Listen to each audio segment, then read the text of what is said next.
sadece 20 yıl önce Birleşmiş Milletler tarafından dünyadaki en çok tahrip edilen şehir olarak seçilen Grozny, şimdilerde muhteşem mimarisi, kaliteli şehir planlaması ve gökdelenleriyle adeta bir Dubai havası veriyor. Gelin günümüz Çeçenistan'ının muhteşem doğasına, en güzel mimari yapılarına, savaştan arda kalan tek binasına ve tabii ki de yerel yemeklerine birlikte bir göz atalım. Ama öncesinde Çeçenistan hakkında kısa bilgiler. Yaklaşık 1,5 milyon kişinin yaşadığı Çeçenistan, Rusya Federasyonu'na bağlı özerk bir cumhuriyettir. Rusya içerisinde Dağıstan, İnguşetya ve Stavropol ile, Rusya dışında ise Gürcistan ile kara komşusudur. 1996'daki 1. Çeçen Savaşı ve 2001'deki 2. Çeçen Savaşı'nın ardından başkent Grozny tam anlamıyla bir harabeye dönmüştür. Ancak savaştan sonraki 6 yıl içinde şehir tamamen yenilenmiş olup an itibariyle modern ve ihtişamlı bir görünüme sahiptir. Ayrılıkçı grupların varlıkları küçük çaplı da olsa 2019 yılına kadar sürmüştür. Şu anda ise suç oranı sıfıra yakın olup Rusya Federasyonu'nun en güvenli bölgelerinden biridir. Mahaçkale'den arabayla çıktığımız bu yolculukta Çeçenistan'da Argun, Şali ve Grozny şehirlerinde seyahat edeceğiz. Lütfen videoyu beğenmeyi ve kanala abone olmayı unutmayın.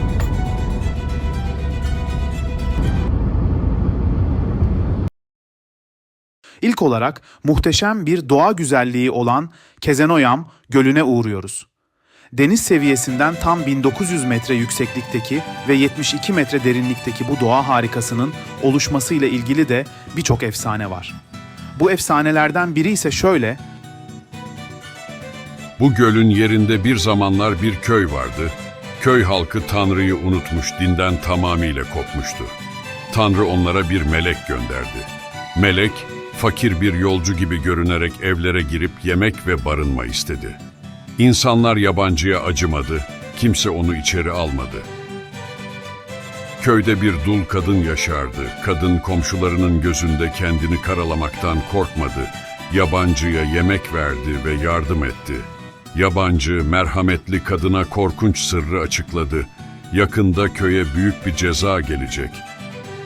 Köylü kadın güvenli bir mesafeye gittikten sonra şiddetli bir sağanak başladı. Kısa sürede tüm evler suyun altında kaldı. Su o kadar çoktu ki kimse hayatta kalamadı. O yağmurdan bu göl kalmıştır.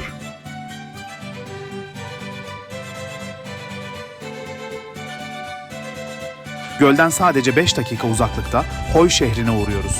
Hoy, Çeçence'de koruyucu demek. Tarihi İpek yolunun konaklama noktalarından bir tanesi. 12. yüzyılda kurulan köyde yaklaşık 200 ev var ve bütün Kafkasya'da olduğu gibi koruma kuleleri. 1944 yılında Çeçen halkı Stalin rejimi tarafından Sibirya ve Kazakistan'a sürgün edildi. 1957 yılında ise geri dönmelerine izin verildi. Ancak geri döndüklerinde hem nüfusları azalmış hem de bu kadar zor ulaşımı olan köylerde yaşamaktansa biraz daha düzlükte yaşamayı tercih etmişlerdi. İşte o günden bu yana burası bir hayalet şehir. Geçtiğimiz yıllarda Çeçenistan Turizm ve Kültür Bakanlığı tarafından bütün evler orijinaline uygun şekilde restore edilmiş.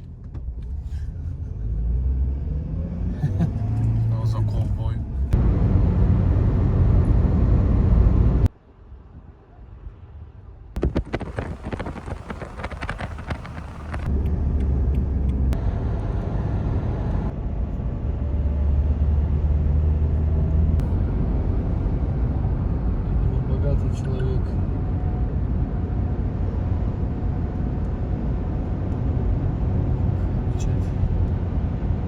Это какой? Это Аргун. Grozny'ye gelmeden önce uğradığımız Argun şehrinde Anne Yüreği isimli camiye rastlıyoruz. Aynı zamanda Ramazan Kadirov'un annesi Aymani Kadirova'nın da ismini taşıyor. High-tech stilinde modern mimariyle yapılmış Rusya'daki tek cami.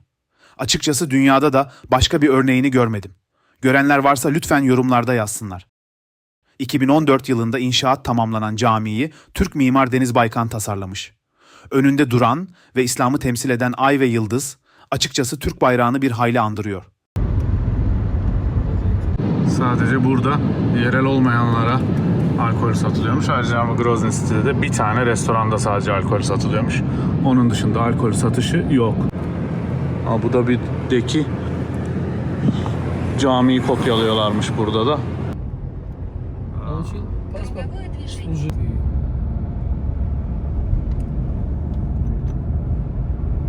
Çeçen mutfağını sonuna kadar hissedebileceğimiz Cicit Galnaş isimli restoran. Restoranla aynı ismi taşıyan Cicit Galnaş isimli bir yerel yemeği yiyeceğiz. Bu yemek dün yediğimiz hinkaliye benziyor ama burada bulyonu ayrı içmeyip bulyonu üstüne döküyoruz. Birazcık da et daha baharatlı, daha sarımsak soslu bir et.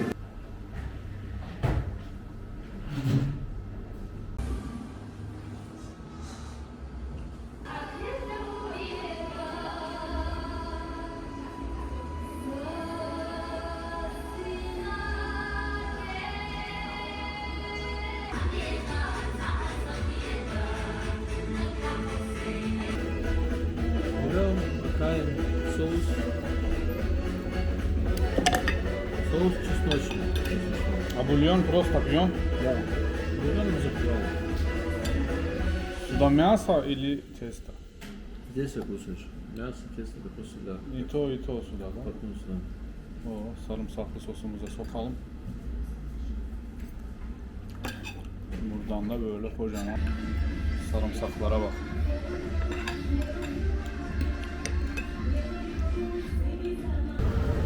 Очень много женщин за рулем. Один из три все женщины. Да, ну глинзи этот, ну, типа того. Evet. Смотри, интересно, нормально или скоро Нормально. тут будет нормально? Здесь Evet, burası.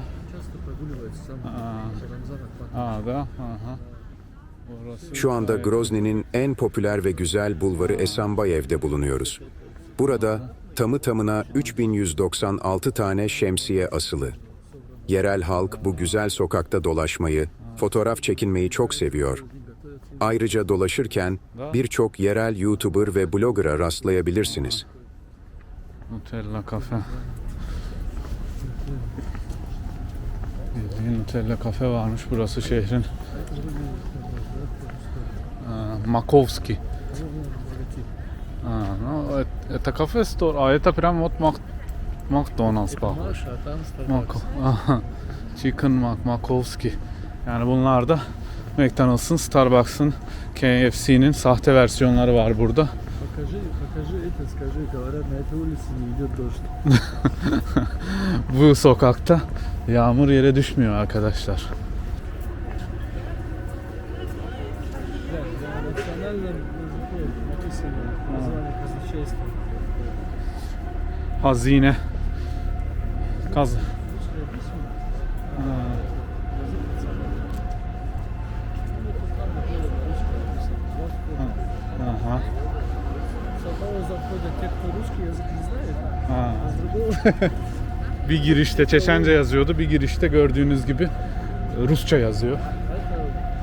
это Daha vampir gibi sarımsak yedik arkadaş ya. İnanılmaz çok sarımsak yedik. Bu ana yolda yürüyoruz ama halkla da iç içe geçtik. Bir yandan da birisiyle gidip bir şeyler konuşmaya çekiniyorum. Neyse bir sakız alalım bakalım. Ama dediğim gibi çok enteresan bir modern bir şehir. Modern bir halkı var. Biraz sokak kütüphanesi bile var gördüğünüz gibi. Uliczne, Biblioteka, Czytat eta modna. Czytaj, sayşat. Güzel. Evet, gördüğünüz gibi bu da KFC'nin Çeçenistan versiyonu. не для туристов чувак. Hı? Не для туристов. Ай, блин, зарядка заканчивается. Вот это заряд? Все уже. Подожди, 23 секунды. Может, чуть-чуть запишем. Karşımızda enfes bir Süleymaniye Camii kopyası. Burada bir yılbaşı ağacı, şehrin meydanı bir festival alanına dönüşmüş. Это здесь всегда так или новогодние праздники?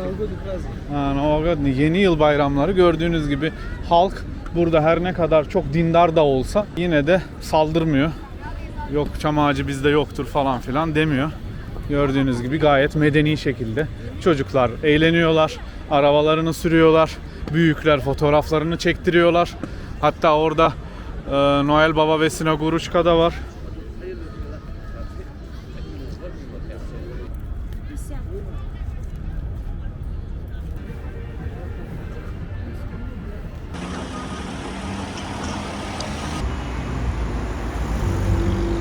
Evet, çok güzel. Burada artık Süleymaniye birebir taklit edilmiş. Dağıstan'daki, Maaşkale'deki gibi değil. Gördüğünüz gibi avlusu da yapılmış. Renk olarak da benziyor. Kullanılan malzeme tabii ki biraz farklı ama gerçekten de çok güzel bir işçilik yapılmış.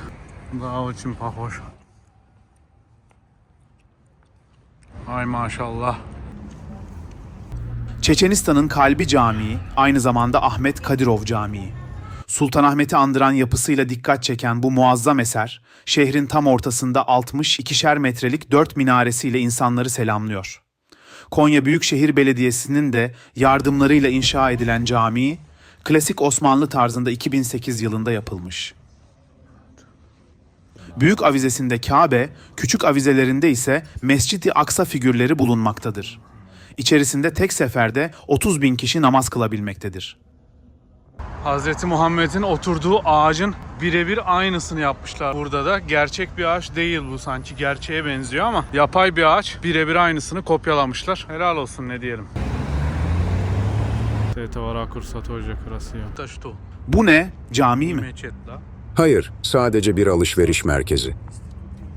Burası da meşhur Grozny City. Gördüğünüz gibi gökdelenleri buraya dikmeye başlamışlar. Sayısı büyük ihtimalle gelecek yıllar içinde daha da artacaktır. Çeçenistan'ın başkenti Grozny gelişmeye devam ediyor. Grozny şehrinin daha önceki ismi Solca Gala'ydı. Gala şehir demektir. Solca ise bu nehrin ismidir. Bu nehir, Terek Nehri'nin kollarından biridir. Evet, biz Terek Nehri'ni Vladikavkaz şehrinde görmüştük. Oradaki akıntı çok güçlüydü. Tabii bu büyük ihtimalle mevsimle de alakalı. Şehir gördüğünüz gibi çok modern. Buralarda savaştan eser kalmamış. Geniş yollar, gökdelenler, modern alışveriş merkezleri, modern saraylar ve çok büyük, çok güzel camiler Grozny'de. Yukarıdan insanlar şehri izliyorlar. İçeride FC Ahmad'ın otobüsü var. Grozny City'deki binalardan birinin üstünde helikopter pisti, birinin üstünde Allah yazısı, birinin üstünde ise turistler için seyir terası var. Şehrin dört bir yanını buradan izlemek mümkün. Ancak başkanlık sarayına doğru fotoğraf ve video çekmek kesinlikle yasak.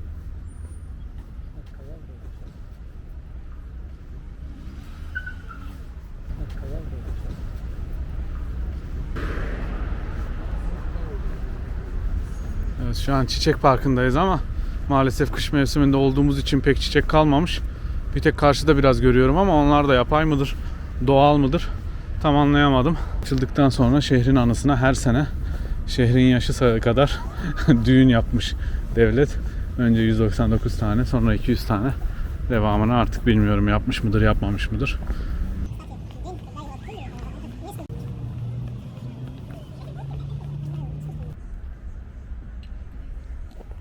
Kuleleri de Grozny City ile çok güzel bir ahenk içinde yapmışlar. Bunu da böylece görmüş olduk. Harika. Давай.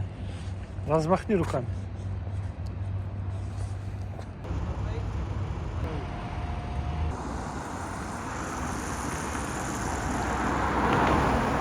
Burası da Abu Dhabi'deki Kasral Vatan'a benziyor.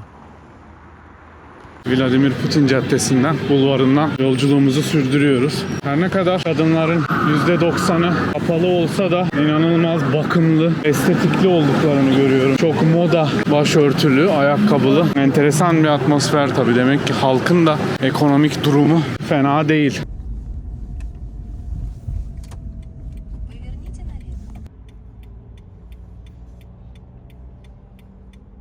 Bu arada Rusya Federasyonu'nda sadece Çeçenistan'da polislerin sakal bırakma özgürlüğü var.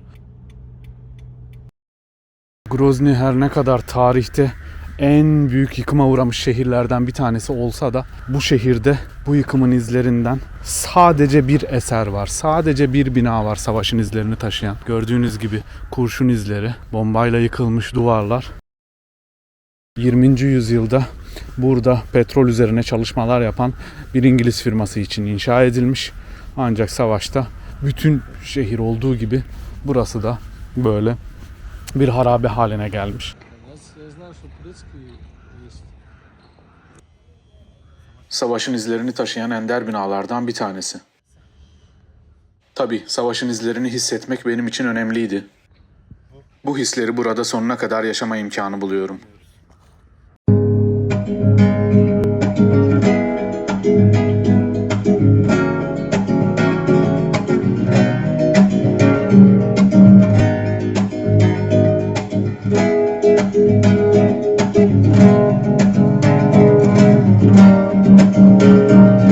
В комнате один, я смотрю на звезды в окна, посмотри на них.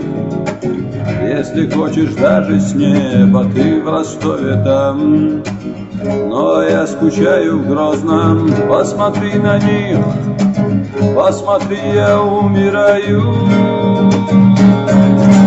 Милые зеленые глаза, а в глазах жемчужина слеза. Не забуду я их никогда. Ты приди ко мне, мечта моя. Милые зеленые глаза,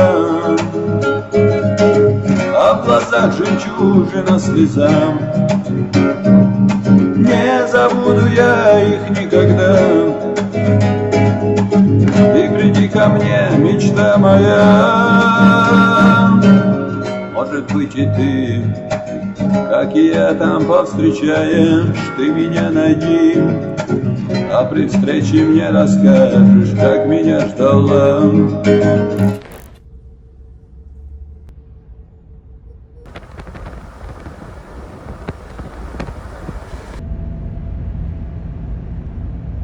Grozny'deki gezimizi şimdi de yakındaki Şali isimli şehire gelerek sürdürüyoruz. Bu şehirde bu bölgenin en büyük camisi var. Çeçenistan güzel camileriyle ünlü, güzel bir coğrafya. Bu coğrafyayı keşfetmeye sizleri de davet ediyorum. Bu muhteşem görüntülerin eşliğinde caminin etrafında da çok güzel bir çevre düzenleme ve bir park yapılmış. Karşı tarafta da Regionalny Общественny Ahmet Kadirov'un anısına yardım toplama merkezi Müslümanlar için yapılmış. Güneşin batışının çok güzel ışığıyla da birlikte karşı tarafta da yine Kafkas kuleleri. Burada gördüğünüz gibi kuleler var. Burada delikanlılar Taç Mahal'i andıran bir görüntüsüyle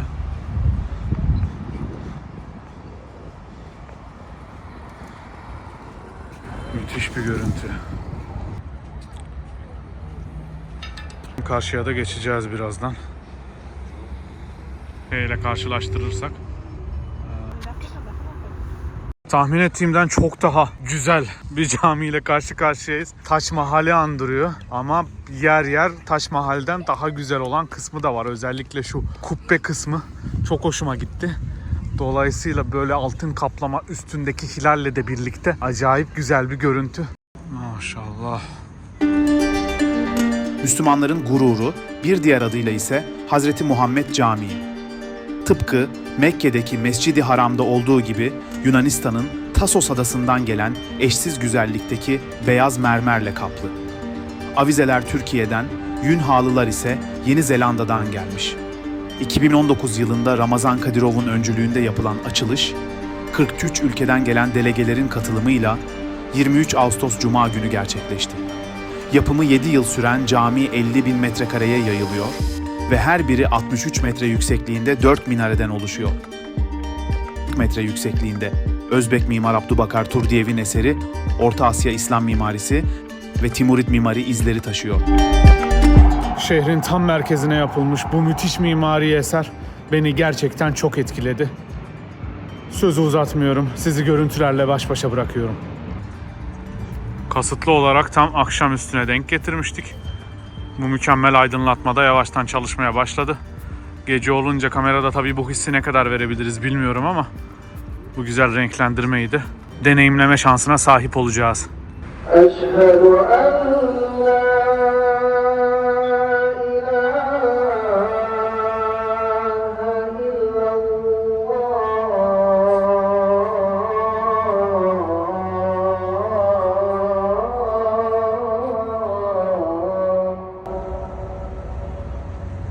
حي على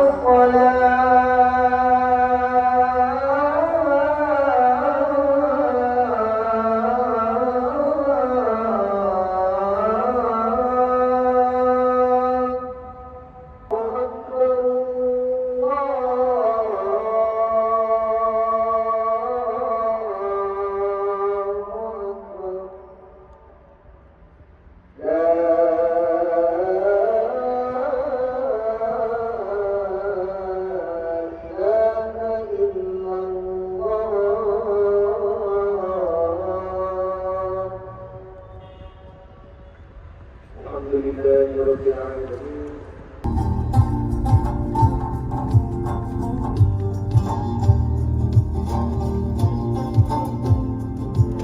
Алейкум. Этот, по навигатору прямо показывает в сторону Дагестана, как поехать? Вот так на месте. Там навигатор тебя направит. Вот так. Давай, салам алейкум.